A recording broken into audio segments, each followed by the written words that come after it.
Hello, and welcome to Censored. I'm Lloyd May of Houston. I'm Aoife Vertnach. And it's the end of term, and we are exhausted.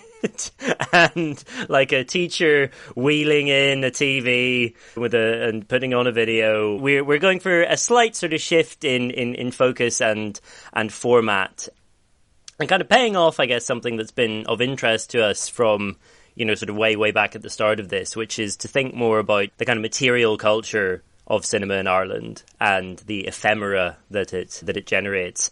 And because it's, material culture in Ireland, the very strange forms that some of that takes. So we're going to be looking at a selection of posters that have been archived by a person called Liam O'Leary that are held at the National Library of Ireland. But I guess my first question to Aoife is just, what are we looking at here, and what do we know about how it came to be here? Well, this is a private collection rather than anything coming from the Office of the Film Censor.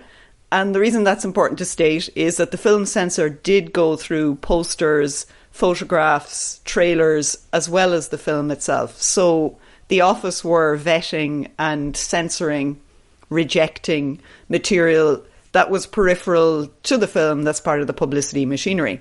However, as far as we know, they didn't store any of them physically, any of these physical posters. So this particular collection comes from Liam O'Leary, who's a film activist, very heavily involved in setting up the Irish Film Society, the Irish Film Institute. And unfortunately, the collection doesn't really tell us where he got these posters. It just says censored posters, 1953 to 72. So what I think, extrapolating from kind of nothing, really, in terms of archive information, is that these come from cinema owners who received these posters to display in their cinema, either outside or within the walls of the building. And someone kind of had a go at a bit of filling in with black pencil and black biro. And I think that's really where they come from. They come from an individual exercising their own particular brand of censure/censorship. So not formal state stuff, but much more idiosyncratic, local and personal. Fantastic. It's very hard to avoid assuming that the reason that none of the other posters were stored is because they're all up on like the bedroom walls of the various sense. But yeah, I mean, as you say, there is a sort of delightfully ersatz quality to some of the amendments that have been made here. Put it this way, in contemporary terms, it's not so much Photoshop as like Microsoft Paint, I guess. It's the sort of energy of this. Yeah, it's very DIY. And just so that people know, I'm going to put some of these up on censored.ie if you want to actually go and have a look at this material yourself. Now, I appreciate a lot of you listen while, you're cooking and cleaning the loo, so you don't want to be toggling back and forth between web pages. But yeah, it'll be there for your delectation should you ever decide to check it out. Yeah, good to have a bit of visual culture in this, notionally visual culture oriented podcast. But yeah, I mean, how do we want to kind of approach these? Like, do we go with the wildest first, or was there one that like particularly sort of tickled you, Aoife? Well, yeah, there are 12 of these posters and they all have their particular joys. But I think one that really struck me is a poster for a film called The Virgin Soldiers. And the film is 1969 and it's based on a novel. I'll try and describe the amendments made to this poster. So it's a bloke running with a rifle with a bayonet on it, and he's got bare feet and a bare chest, and he's wearing what look like a pair of jeans, except they're painted on. They're not part of the original graphic art. Very visibly painted on jeans. And the slogan is, "What are you afraid of, Private Brig? The jungle or the tarts?" And then underneath, I think I should leave it to you to describe what's underneath, Lloyd, underneath the slogan. Do you mean the kind of bizarre blue thing that unintentionally looks like a phallus?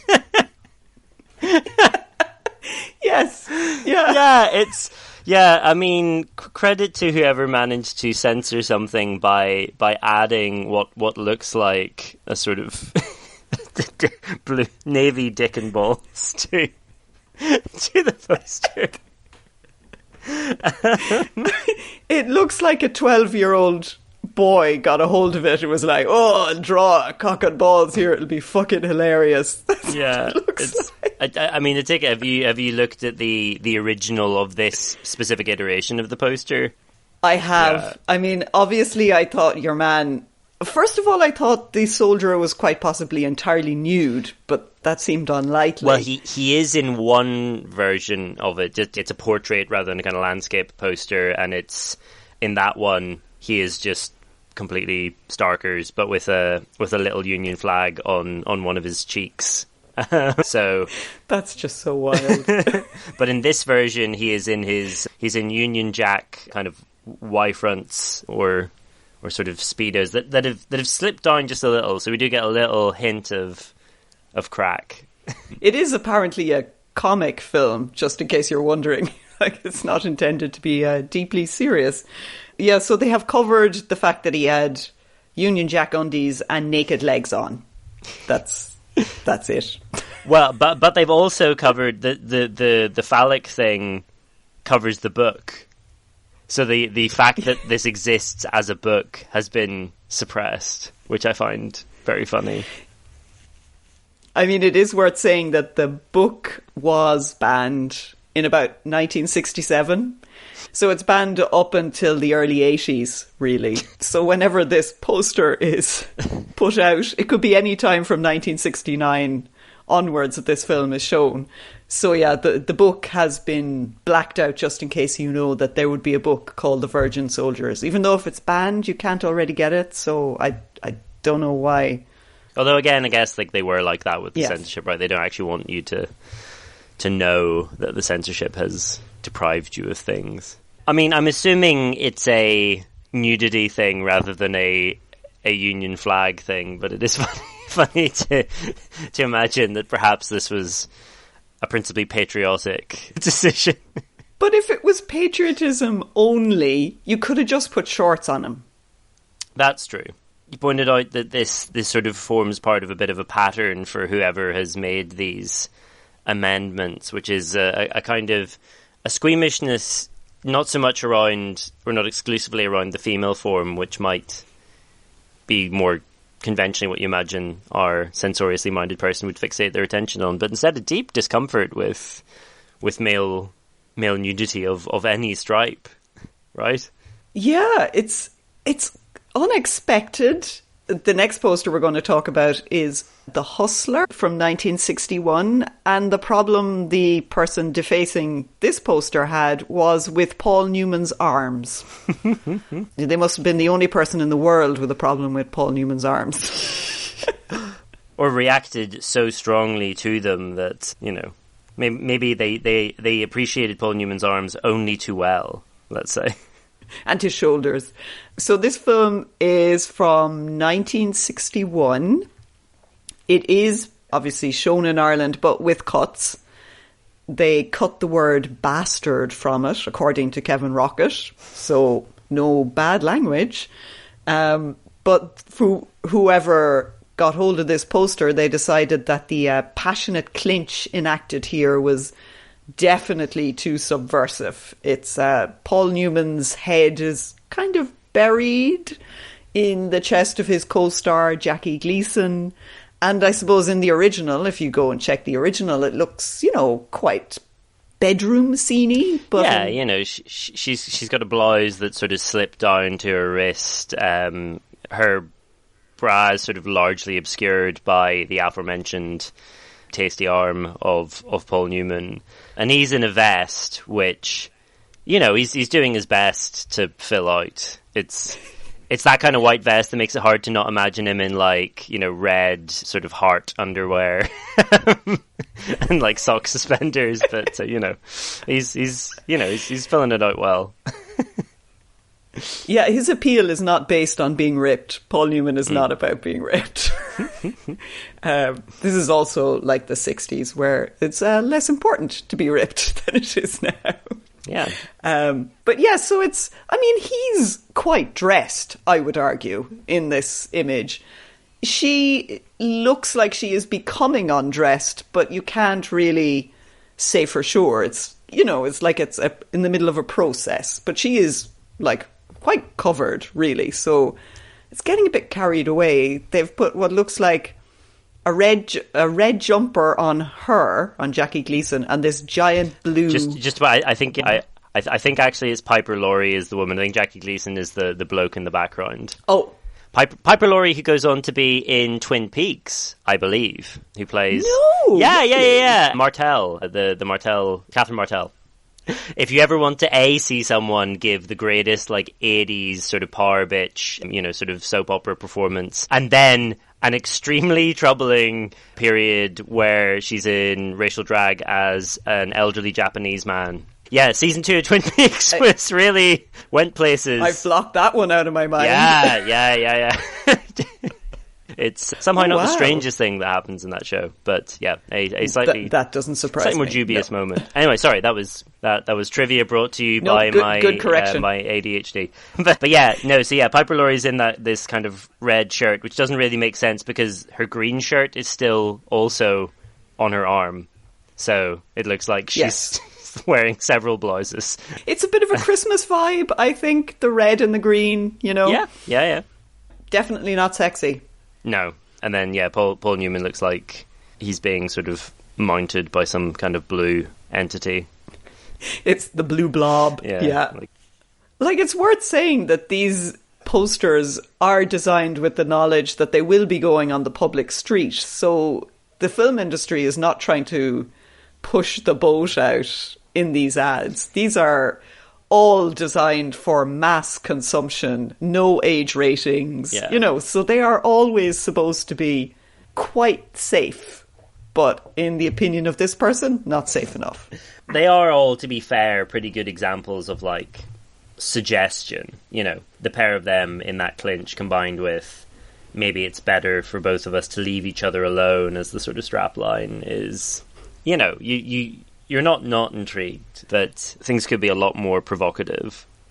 And what one do you want to do next? Do you have a particular desire? Before we go back to, you know, ones where it's pretty clear that something like properly sort of raunchy has been removed, I am intrigued by some of the sort of weirder omissions. What is the phrase that's been taken from the Lovers and Strangers poster? Or Lovers and Other Strangers? It's not even successfully removed, actually. It's partially... No, I can tell you because it's not actually rendered invisible. So to describe the poster, we've got two, you know, we've got people on the one hand, on the sort of left of the poster, you know, kneeling to presumably solemnize their nuptials. And then on the sort of right panel, we've got the pair of them in bed. So we've made progress in terms of that not being like no one's needlessly swamped in, you know, blobs of coloured clothing. But in the middle of this, we've got a sort of strapline text that says, "Lovers and Other Strangers is a heart full of laughter. A contemporary comedy about the frustrations and hang-ups of a young couple who are on the verge of marriage, ... And then scribbled out in black in a way that still leaves it completely visible. It continues, "Having lived together for 18 months. Oh no, they lived in sin. Yeah, premarital cohabitation is absolutely verboten. But also, like I say, just not actually rendered invisible at all. The thickness of the black ink used insufficient to cover this. Let's see what's the crack with Lovers and Other Strangers.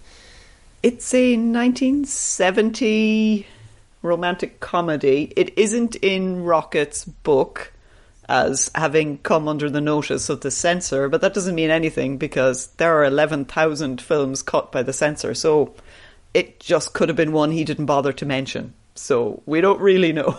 The soundtrack album depicts the bride sort of carrying the husband over her shoulder So I guess it's one of those, kind of, oh, she's wearing the trousers, isn't this an upset? I mean, unfortunately, a thread here, I suppose, is that most of these are like sex comedies made in the 60s and 70s. So, from today's standpoint, are probably best understood as like active crime scenes. But, Yeah, you may laugh now, but not in the right places, I suspect. Yeah. A lot of things that are framed as kind of punchlines may in fact be evidence. But the next one we have to talk about is From Here to Eternity. Yes. Starring Burt Lancaster, Montgomery Clift and Deborah Kerr, Frank Sinatra and Donna Reed. And yeah, I think most people will know of this film. If I say people snogging being washed by a wave on a beach, you will know the image I'm talking about because it is so famous. It's massive. And you probably have seen like a few frames of the film. So it shows Burt Lancaster sort of reclining on a beach, snogging Deborah Kerr. It's in black and white, and the name of the film, From Here to Eternity, is in red, very racy. And above then the strapline is the boldest book of our time, honestly, fearlessly on the screen, ! And that honesty and fearlessness did not apparently extend to whoever amended this poster. Because what it looks like is that, Burt Lancaster's character going to the beach rightly thought, well, the water could get a bit nippy, so I'll put on a wetsuit. Because he is head to almost toe in, again, very unconvincingly painted on black. Like all the way down to his ankles. Yeah, no, it's glorious. The saltiest, sandiest kiss in cinema history has been rendered very sanitary. In the original, he is wearing, bathing trunks, but that was not enough. And I think that links back to the Virgin Soldiers with a male body that has covered itself according to pretty much the standards of decency that everyone agrees on, which is a pair of shorts. But that apparently is not sufficient. I'm just noticing they've tried to make it look like he's in a shirt that is separate from the trousers. So it's not a kind of all-in-one thing. Like there is sort of hem to the t-shirt or something. Oh my god, there is. Yeah, they've tried to sort of, honor verisimilitude. As I look now at the original, in fairness, he does have nice legs. Oh yeah, no, he is looking well.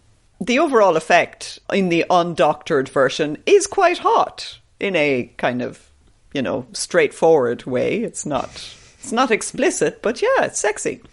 Again, the sort of female figure's body is sort of strategically positioned behind him. So presumably whatever, sort of gambit the makers of the poster were hoping would pay off around, male nudity won't be as kind of risque. Not in Ireland, apparently. No.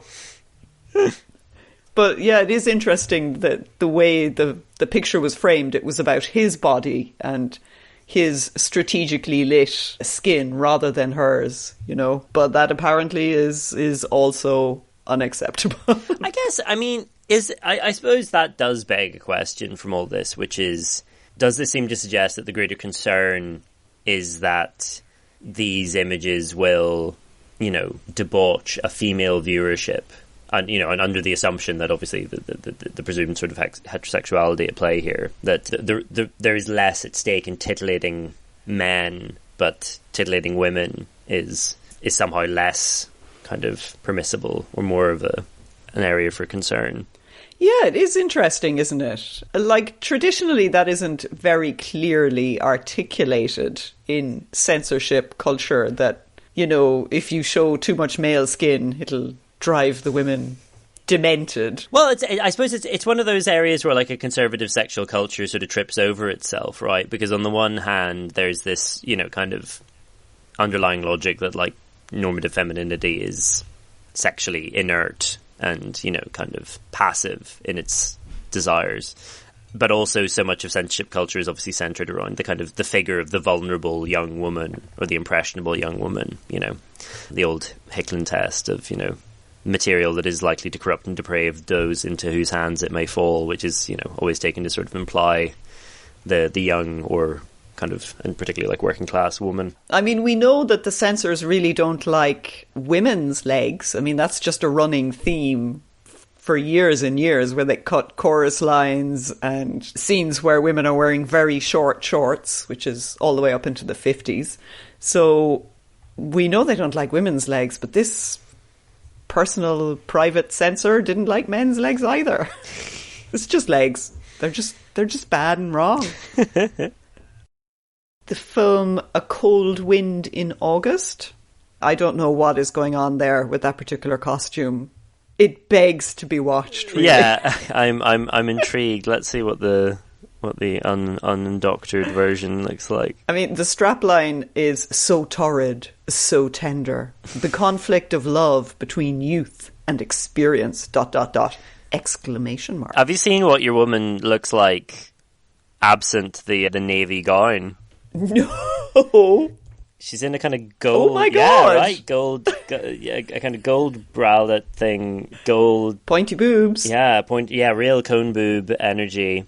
Okay, so the strapline for this poster is strange and sensual. A teenage boy and a mature woman, each searching for a special kind of love in the most exciting yet tender picture in your best picture experience. Okay. How does she wind up in that getup? Or what's the... Because she's like wearing a kind of domino mask with like massive sort of flared wings to it, and she's in a cloak. It's an unusual costume, and it appears that her gold bikini has some sort of what looks like the Bentley logo coming out of the top. Yeah, sort of raunchy Britannia. This must be emblematic of her too much experience. Apparently so, yeah. Maybe she's supposed to be a stripper. Yes, according to Professor Wikipedia, A Cold Wind in August it's a 1961 low-budget drama exploitation film directed by Alexander Singer and adapted from the eponymous novel by Burton Vole. The film stars Lola Albright as a mentally unbalanced burlesque show stripper in her 30s who becomes involved in a torrid romance with a 17-year-old boy played by Scott Marlowe. In reality, Marlowe was actually 28, only 8 years Albright's junior. So, thanks for reassuring us there. Wikipedia on that. Yeah, and that's why she's dressed in such extraordinary outfit, because of her day job. Apparently so. Or sorry, night job, I suppose would be a better way of putting it. But if you zoom in, it's been given a sort of X certificate, adults only, and that's been circled in pencil by someone. Oh, yes, I see that. Do we have an X certificate in Ireland? I mean, I'm assuming that's it certainly was a BBFC one by that point. Yeah, it's a strong look there. It's wow, yeah. I mean, even censored in her blue gown, she looks quite eye-catching. But in her gold bikini, I would definitely go watch that film. Yeah, I am intrigued. Early 60s exploitation film. I have my questions as to how this is going to play out, but nothing if not intrigued, certainly. Now, it isn't in Rocket's book, so whether it was cut or banned or appealed, I don't know right now. Well, I'm also intrigued by, in a similar sort of vein, the chastity belt. Oh yeah, which I don't think you need to be terribly surprised about it having been singled out, starring Tony Curtis and Monica Vitti, in which now this is the question: what is she holding in her hand? What do you think that looks like in the doctored? Look, what she's holding looks like what can only be described as a kind of girthy butt plug, like an ambitious anal toy, and given that what she's actually holding is a key, I think it's quite impressive how much worse the censor managed to make this? Well, I have shown this image to other people, and I just think it's kind of a Rorsch test of where your brain goes, because what someone else suggested to me was it looks like a garden trowel. She was going to do a bit of weeding. Well, I mean, we all have our vices, and I feel for the gardeners of the world in their perverse proclivity.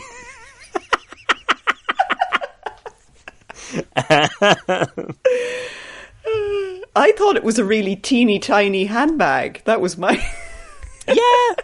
I mean, it looks kind of like back to the Popsicle franchise, it also looks kind of like a sort of silhouetted lollipop, to drag my mind momentarily out of the gutter. But, it's a thing with a sort of a shaft, and then it grows more bulbous. But yeah, she's also in, I think, probably the least convincing little black dress we've seen so far, which makes her look almost a bit like a sort of pawn in a chess.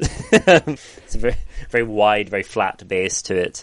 Yeah, in the original poster, she is in very, very transparent, sort of glittery negligee, and a chastity belt. So the thing that's most urgently being covered is, I think, the skin, but also the titular chastity belt, and amusingly the key. Like I just find it very funny that anything that might insinuate how a chastity belt operates.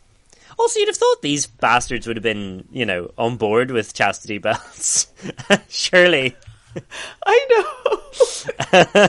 And if you're going to cover up the chastity belt in the poster, the film is going to be about the chastity belt. Yeah. It will show the actress wearing said item of clothing, seems the wrong word, but whatever it is, article of torture, perhaps.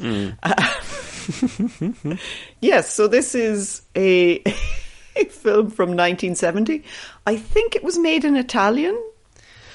We may be experiencing a collision between two chastity belt films here. There is some sort of Frankie Howard joke coming up. Yeah, so there is La Cintura di Castità, forgive us Italian listeners, which is, released in 1967, directed by Pasquale Festa Campanelli, starring Tony Curtis, Monica Vitti. This hails from an era of Italian cinema where they would just assemble international casts of whoever they could afford and then redub literally everything, including the Italian dialogue, which, if you are familiar with Giallo cinema, Dario Argento stuff, it's that kind of production approach. But it's known as The Chastity Belt, or On My Way to the Crusades, I Met a Girl Who... ... But then there's also a 1972 thing with Frankie Howard that's Up the Chastity Belt, which, I suppose is kind of up, carry on Up the Khyber and all the Up movies, but Up the Chastity Belt does seem to suggest that the chastity belt is not doing its job, if you can get up the chastity belt. Yes, so, the strapline next to your one with her shovel, butt plug, whatever it is, it says, the hilarious comedy that holds the key to the year's fun. So the strapline mentions the key, but they have taken the key out of the image. Just why? Why are you even showing the film if you object to it this much? I understand, by the logic of, this endeavour covering her up. I don't understand why she can't be holding a key. We must not know how the chastity belt works. It would obviously incite, corrupt and deprave us. You wouldn't want to develop an unhealthy culture of sexual withholding or anything. That's, you wouldn't want that in Ireland, would you? No. Be completely unacceptable. I also like the innocence of thinking that people don't already know what a chastity belt is. As a cultural trope, it's not the weirdest. No, most people will know what it 100%. is. 100%. There aren't many dots to join in the name. And I was going to say, I feel like many of the rest of them are kind of more of the same, to be honest, right? Take Her, She's Mine and Poor Cow are both just dresses have been unconvincingly appended to women. Yeah, I think they're the best ones. So that concludes our tour through the personal censorship journey of whoever this mystery person was, with their aversion to the male leg and the female undergarment look, because they really like the little black dress. And we hope we've inspired you to spend your Christmas unconvincingly adorning anyone's holiday photos with belatedly added kind of crayon clothing. Bit of DIY censorship. I did not think a key would be so charged. Or that the thing it was replaced with could provoke so many responses that are so revealing about those who made them. So revealing. And you've now committed them, that particular response, to the ether, to the internet. What is this podcast if not a protracted exercise in self-incrimination? But, you know, we are far from finished with indicting ourselves, listeners.